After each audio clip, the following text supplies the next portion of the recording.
How you doing, New Zealand investors? My name is Robert Eckford. I'm the CEO of Rua Gold.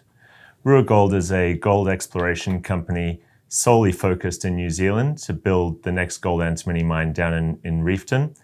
And we have a team of dedicated professionals behind this that have a long history of building projects throughout the world, whether it be Africa, Latin America, America and Australia. We've built mines, we've got them into production, we've built companies, and now we're solely focused on New Zealand to do that again. We've got two properties in New Zealand, one being in the Reefton goldfield in the South Island. This is a past producing area of New Zealand's gold rush. It's had 2 million ounces of gold taken out of it, and now we've wrapped up 95% of the district and have tenements covering all of it. We've got an aggressive drill program, and we're looking to move that into development within 2026 as we look towards the fast track program. In the North Island, we have the Glamorgan permit, and Glamorgan is in the Hauraki district, adjacent to the recently permitted Wharekirauponga mine. This is an undrilled epithermal area of New Zealand that's known to have huge gold deposits, and we're really excited to look as we drill there later this year. So a lot of new developments coming, a lot of value creation that we're looking for our shareholders, and with this New Zealand listing, we're really looking forward to being a bigger New Zealand story.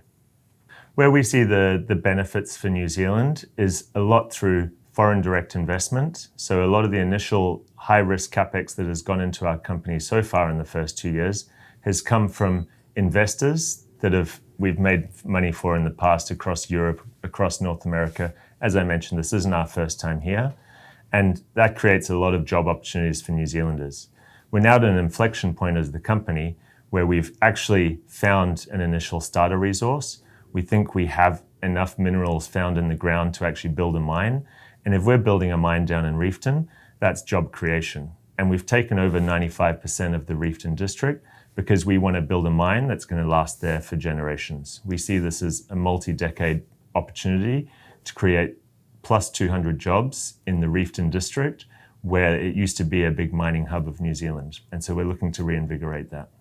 Rua Gold was founded in 2019 by our chairman, Oliver Lennox King. And Reefton is a very special place for him because his great-grandfather started the gold rush back in the early 1900s when the gold was discovered in Reefton.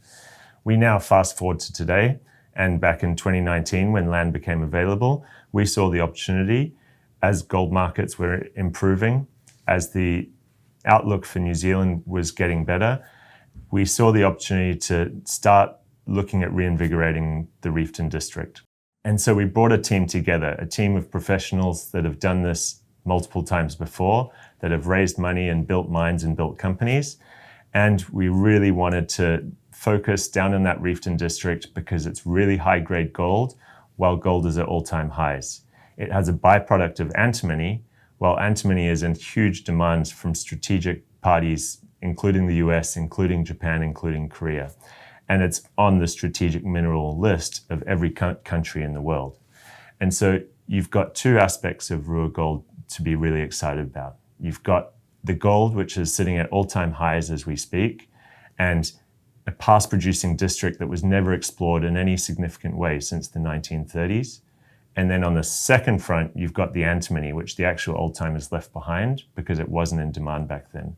And the antimony is what governments are looking for to secure a Western supply of antimony. It puts New Zealand on that world stage of critical mineral supply, which is very exciting for the Kiwis. Relationships are so important in this business. And that's why we brought on Simon DeLander late in 2025 as we started moving from explorer into developer. He's built and has long-standing relations with both the community down in Reefton, as well as the iwi groups, the Ngāti Waewae, who are big supporters of the project.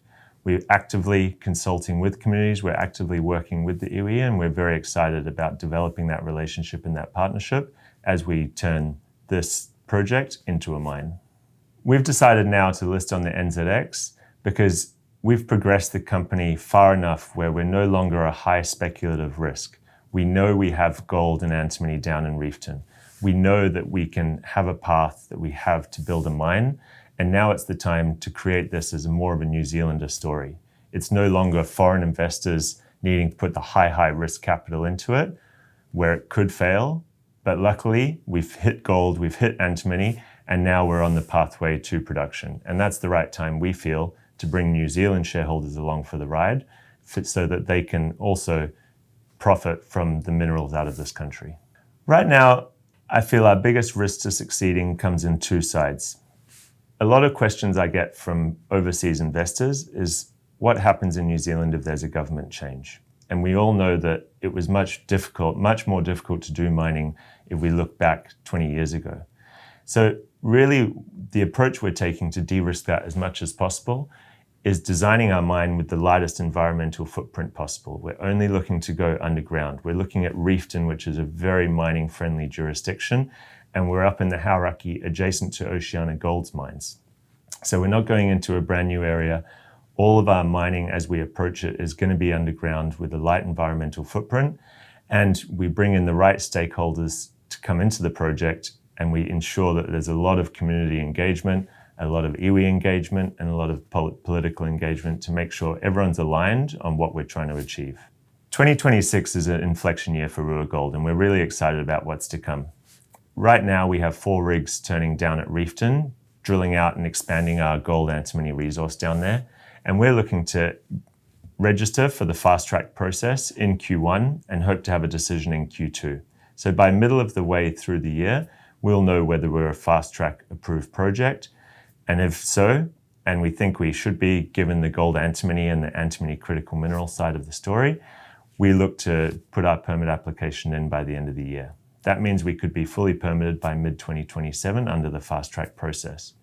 At the same time, on the North Island, you're talking about a first ever drill program on an untouched epithermal system that's adjacent to Wharekirauponga, one of the world-class discoveries that's been made in the last decade in New Zealand.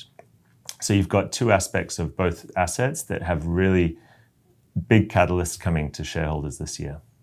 I'm personally really excited for Rua Gold because I'm a Kiwi at heart. I don't sound it because I left here when I was 6 years old, but I was born in Auckland. I really am excited to bring more industry back to New Zealand, and I think if you do mining in a sensible way, it can prove to New Zealanders that we can coexist with a healthy environment and the mining industry both flourishing.